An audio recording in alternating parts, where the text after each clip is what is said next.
actions.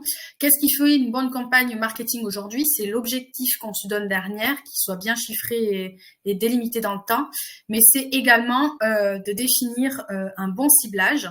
Donc, je voulais rapidement revenir sur le ciblage parce que pour la carte cadeau, le service de carte cadeau, il faut bien avoir en tête que votre cœur de cible aujourd'hui pour votre marque ne sera pas les acheteurs majoritaires de votre service de carte cadeau.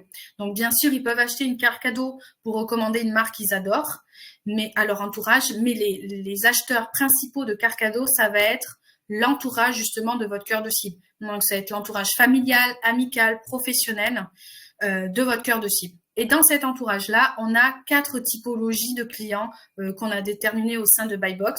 Donc, on a tout d'abord tous ceux qui sont ultra fans de la carte cadeau. Donc, eux, ils vont adorer le format digital, donc la e-carte cadeau, tout ce qui va être innovation autour du service, par exemple, de pouvoir enregistrer sa e-carte cadeau sur le wallet mobile.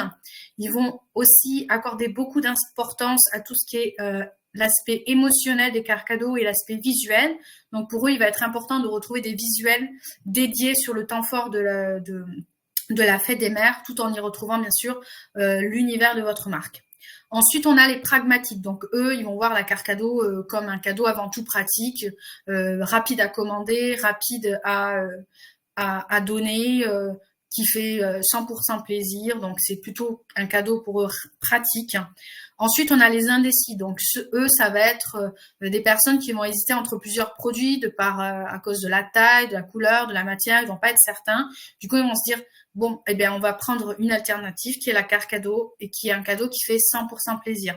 Donc, eux, ils vont apprécier tout le côté personnalisation pour gagner l'émotionnel autour du cadeau, mais ils vont aussi apprécier d'avoir un montant flexible autour de la carte cadeau.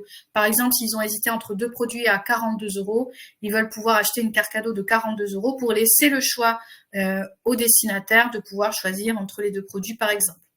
Et enfin, on a les retardataires.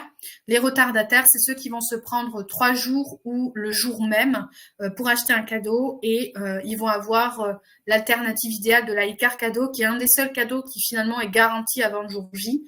C'est un cadeau de dernière minute qui n'en a pas forcément l'air et eux, ils vont vraiment apprécier tout ce qui est côté personnalisé et bien sûr l'instantanéité dans l'achat de la carte cadeau et dans l'envoi